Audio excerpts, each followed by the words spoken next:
In a world of glitz and glam, flashing lights and screaming fans, most people are unaware of the war that rages behind the scenes. And that war includes your favorite artist and your favorite songs. This is The Dark Side of Songwriting. Hosted by Nayim Edwards.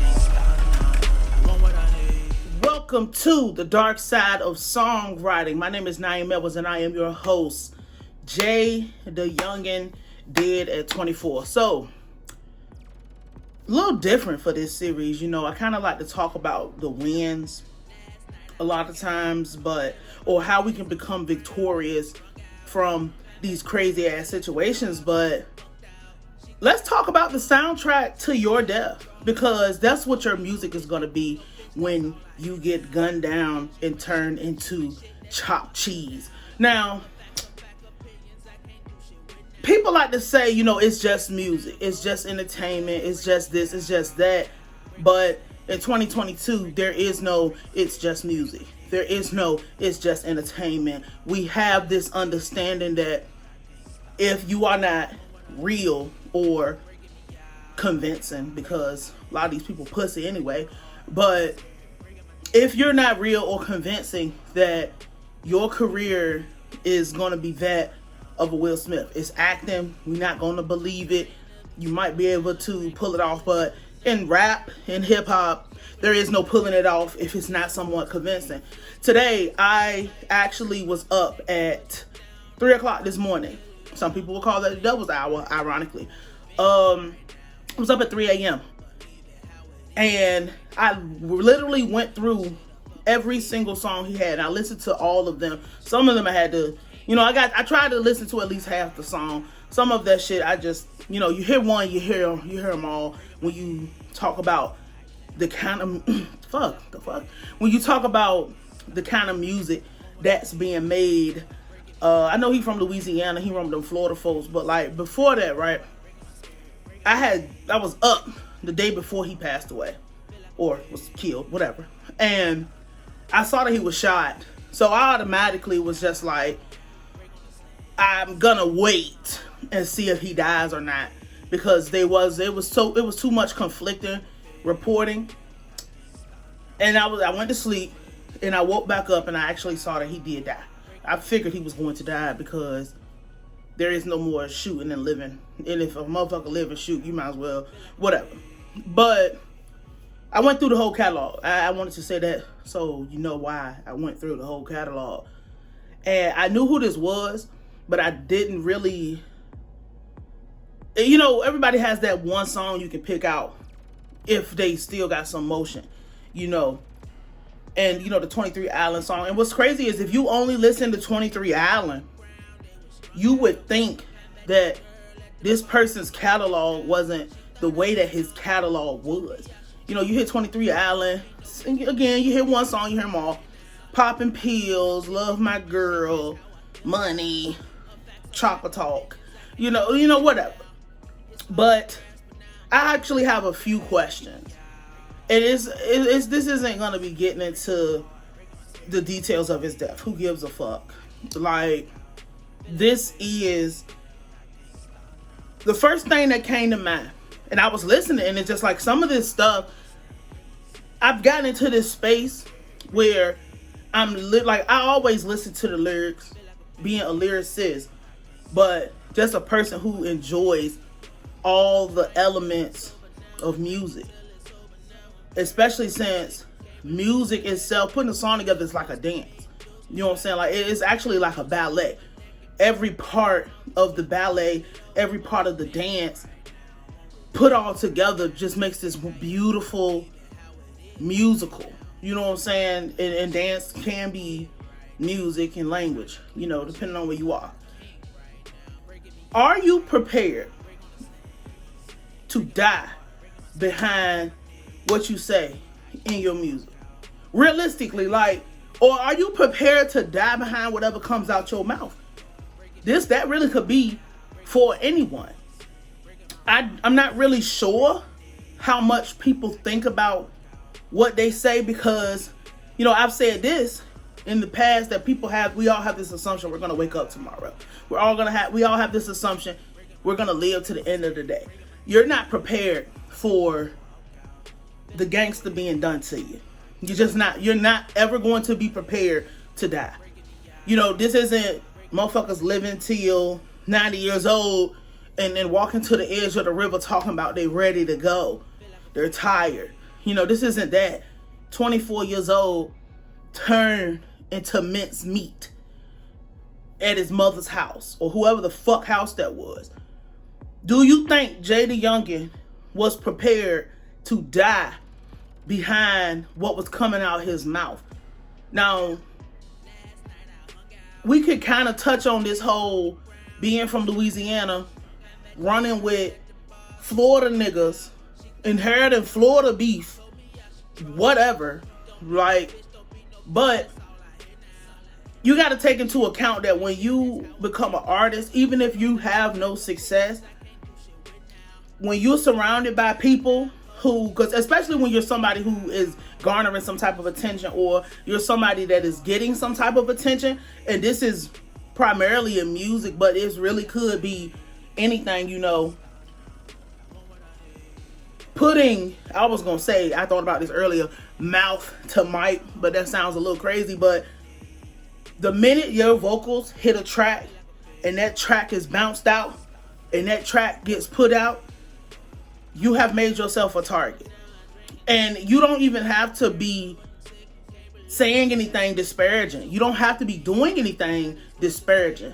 You don't have to be, you could be the most friendly, nonpartisan person ever, but music naturally comes with enemies. And it could be enemies from the fact that you have done something that people have never seen done before. It could be enemies. People don't have the resources to do what you do. It could be enemies. You're moving at a faster pace from people who can't come over there and do nothing with you. You left town, you know, being from wherever you from, you're going to naturally have people who not going to fuck with you, especially being as young as he is, having the look, running with some of the most, even if you don't necessarily listen to their music, some of the most popular, or I'll say attention garnering people in recent drill rap music, as far as whatever's coming out of Florida. So you automatically gonna get picked up. People around you are naturally going to feel some type of way, because when they mention those other niggas, you're gonna naturally be a part of the conversation just because you run with them, whether you did anything or not. Obviously, issues with young boy, whatever the fuck going on with his daddy, who gives a fuck, right? Like, so aside from all your personal business stuff and just being who you are, you have issues here. Where you from? Your father has issues from whatever the fuck he was involved in. I don't feel that's necessary to talk about. Like, you have all these issues coming from everywhere. Then you get on these songs. And not to say that you shouldn't, because I'm going to be honest. I really feel a motherfucker dissing somebody. I feel that. Like, I understand it. Me, would I do it at this age? I'm not that old, but I'm older than him. I wouldn't do it. Just because I just wouldn't want to give nobody no shine like that off of all the work that I've built, even if it was a level playing field. But I understand how a motherfucker do something to you, a motherfucker say something to you, a motherfucker, you know, want to put his chest out, put her chest out, do whatever they do, and then they saying and they being slick. Motherfucker, you a bitch. You a pussy. Why the fuck? You know what I'm saying? Like, why is this bitch mentioning or saying something or sneak dissing me? I feel you on dissing a motherfucker back. The thing is, once you do it, that's pretty much it. And you know, in this game, somebody say something about you, you really, you know, if it's somebody bigger than you saying something crazy, you got to say something back. If it's somebody smaller than you, you got to call them a fucking pup. and say, fuck you, why is the fuck is you even mentioning me, you bitch ass bitch? Or if you trying to show, because again, you have to live up to your name. You have to live up to your music. I know he had prior cases and all this shit. Something about an attempt or about something, you know. So anybody saying anything about you, you don't have no choice but to respond when you're in this situation. You know, you're not one of those artists where somebody can say something and you can just ignore it or roll it. It can roll off. You have to respond. And I'm going to be I feel that. At the same time, it's like, once it's out there, it's no taking it back. And some of the lyrics that he said, I didn't get to write the ones down that I wanted to quote. But, you know, from that Elimination song, that 38K song, obviously a NBA YoungBoy diss. You know what I'm saying? Just so you hear these lyrics and it's so, when you really think about the action that come with them, it's devastating. Like the things I'm talking about the shit that they say, not the consequence of what they say. Obviously, the ultimate consequence has bestowed this man. What I said, he was chopped cheese, minced meat, goddamn Swiss cheese. I don't know, whatever the fuck. You know what I'm saying? A pot roast. Like,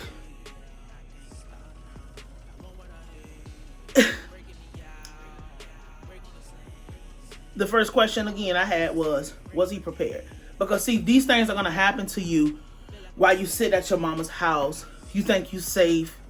I'm not here to talk about what a nigga drive. They said they pulled up and all this shit. I don't give a fuck about that. Like, this was going to happen to you whether you wanted it to happen to you or not, because so much damage has already been done. My second question is the accountability factor. We always talk about this over here. Like, are you prepared to take accountability? You know, he can't do shit now but feed worms. I'm just saying, are you prepared to take accountability for whatever come out your fucking mouth? I don't want to hear about no nigga being high. I don't want to hear about no nigga dissing or none of that. You need to be prepared to 100%, because this isn't somebody who, when you listen to the music, you can tell he wrote it himself, because all that shit sound the same. My thing is, are you prepared to take accountability for everything that comes with whatever come out your mouth? And that could be good or it could be bad. We already know that everything is going to get twisted into something negative in this game. He was not prepared. See, my thing is, we think shit's sweet. We think it's whatever. He was probably smoking, sitting there minding his business. Whatever. People come up, do what they did to him. But it'll be hard for a regular person to feel bad for you when they go back again and listen to the soundtrack of your life, which is ultimately the soundtrack of your death. And I damn near might just have a whole series in this bitch, the soundtrack of your death, but that's just not my get down.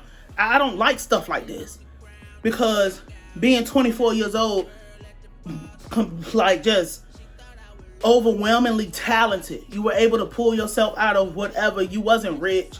I don't give a fuck what Google said or whatever, but you could have been on your way to being more of a problem than what you already were. You know what I'm saying? And it's just, I'm not here to tell nobody what to do or what not to do, because I feel a motherfucker retaliating. I'm just being for real. I'm just speaking for real. I'm not here to tell you what to do. I'm not here to discourage. I'm going to go ahead and discourage it, because ask yourself, if you're an artist watching this, or you have your favorite, or you listen to your favorite artist, or you're just somebody who has something going for yourself, is what you're doing and what you're putting out worth dying for? Like, are you prepared? Are you going to take accountability? Is what you're doing worth dying for? This person has a child, you know, like, now your child is going to be forced. And it's so ridiculous bringing up these talking points from folks who don't understand. And now that I'm thinking, because I just wanted to get these little penny questions out of the way, because we understand that this motherfucker was not about to get no attention by doing that. I mean, his biggest song is 23 Island, but like, listen to the rest of the music too. But even in that song, he was talking about smoking the motherfucker boots. You know what I'm saying? Like, we understand that being positive and the girl music. My thing is, it'll take you somewhere, but it's just not gonna take you where the rest of these people are going. You could have stuck to the pain music. You could have stuck to something else, and you would have been here to tell the story. He didn't live to tell the story. He couldn't even rent a fucking car without the extra fucking charge that goes with renting a car under the age of 25.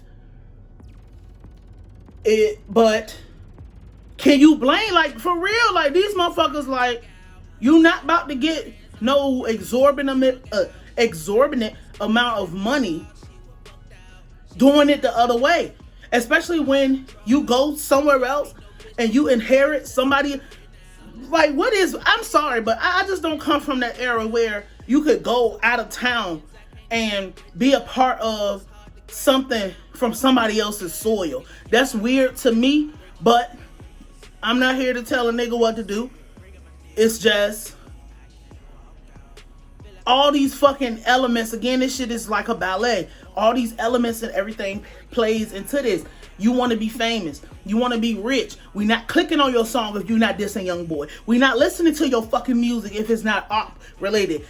What is he got a song called Ops with Young and Ace? This is what I'm talking about. Would we have clicked on this song if it wasn't named Ops and if it wasn't with Young and Ace? Because it's like, okay, we know Young and Ace got beef. We know you got real beef, and it has to be real beef. It can't be bullshit that's made up. This is the sick, twisted dark side of this writing shit. Because you didn't even get to get your career to the point where you have been introduced to being able to have people write your music for you. You didn't get nowhere close to that because you didn't have no real hit that would garner you being able to step back from the cesspool that is your catalog, because that's what it is. When you go back and listen to it, the music don't sound the same when the nigga is laying on the ground as a scrambled fucking egg. It just doesn't. The music is not the same when a motherfucker has been turned into chopped cheese. The music, these lyrics, they don't sound the same when he was down there bleeding out and he got turned into minced fucking meat. It just does not sound. You're not gonna listen. Nobody's gonna listen to this shit the same. And it's funny because when I was listening to it, I could see why people liked it, especially when it's that regional type of thing going on. But it just didn't sound like it's actually, it'll make you not want to listen to it. It made me just cut it off halfway through songs because it's like, it just didn't feel right. It didn't sound whatever. And it's just like, if you believe in an afterlife and you believe in goddamn heaven and hell, you gotta wonder, you know, what the fuck happened to this motherfucker after the fact. Because if you play these, if you keep playing this, you know, this motherfucker is left, even though he's dead. Hold up, okay. Yeah, even though he's dead, you gotta understand that, like when I say the soundtrack to your death, that shit is left back here to wreak havoc and turn more people into zombie demons after you're long gone. After he's never coming back, and his music is still here to perpetrate whatever the music is gonna do. People are gonna listen to this shit for as long as his name lives. He will live in playlists. That's why, you know, on the joint they say rest in playlists, because that's where you're gonna live at. They got you the fuck out the way. Your music is still gonna be played. People are still gonna be influenced by that. I'm here to say, if you as a musician have not gone down this path, don't. If you as a musician have gone down this path, stop, turn back, and go somewhere else, because this is going to be your fate. Somebody's gonna get offended. No matter what type of music you do, somebody's going to be offended with it. Somebody's going to feel like you saying something about them. Somebody's going to feel like you doing something to them. What you are going to want to do is run the risk of just being called a bitch, but being called a bitch who lived to tell the story. Being called a bitch who went and got the rich. You know, a lot of people, they come in here being disparaging, and once you get to a little baby level, you can kind of skate out. Once you get to a money bag yo level, you can kind of skate your way out of it. Go get you a girlfriend, get you some security, goddamn, you can play it off like or whatever. You can become like, oh, I'm just such a boss that I'm just not even, I don't have time to worry about this. So let me put everybody around me, you know, security, real paid armed security. These motherfuckers really should hire the cops. But like, you know what I'm saying? Just, there is no more freely walking around. There is no more freely doing this, but you will live up to everything you say. You are going to be held accountable for everything you say. You have the right to say what you want to say, but everything is going to be used against you in front of the barrel of this fucking gun. So you have a decision to make about the kind of music you want to leave behind. And a lot of the times, because I mean, we've been talking for about 20 minutes, so let's wrap this up. Like, a lot of the times, you are not going to have time to right your wrongs. You're not going to have time to correct what happened. And a lot of times, people are going to die. More rappers are going to die. Rappers love to die. But a lot of these people don't have time to grow. They don't have time to expand, and they don't have time to correct the wrong that they've done and put out into the world. So you're just left with the underdeveloped side of them, the young side of their brain, the demonic side of their spirit, and there is no redemption for it after somebody come and hunt you the fuck down. So you have a decision. We all have a decision to make. You know, we love this kind of shit. It sounds good to ride to. It sound real. I think it's something in my mouth. I gotta get the fuck off this camera. But I had just brushed my teeth. I think it's my fucking hair. But like you know, we all have a decision to make, especially as a writer. Let's wrap this up. I just want you to think about, are you prepared to die behind what you write? If you're not prepared to die behind what you write, don't fucking write it. Don't put it out. Don't whatever. It's not going to happen how you think it's going to happen. It's going to get done to you very dirtily. Is that a word? Very foul. Very disgustingly. Everybody's going to hold their cell phone up, put their cell phone in your face, and that's going to be your fate, and you'll be clicks and views on YouTube. Is this the legacy you want to leave behind in the soundtrack? Do you want to rest in people's playlists? Do you want your child to grow up without you? Because we understand that the worst happens to children when their parents is not dead. You know what I'm saying? Like, is this the fate that you want for yourself? If this is not the fate that you want, think about what you write, because it's no turning back. It's no coming back. Death is very permanent. It's very real. It's very permanent. There is no do-overs.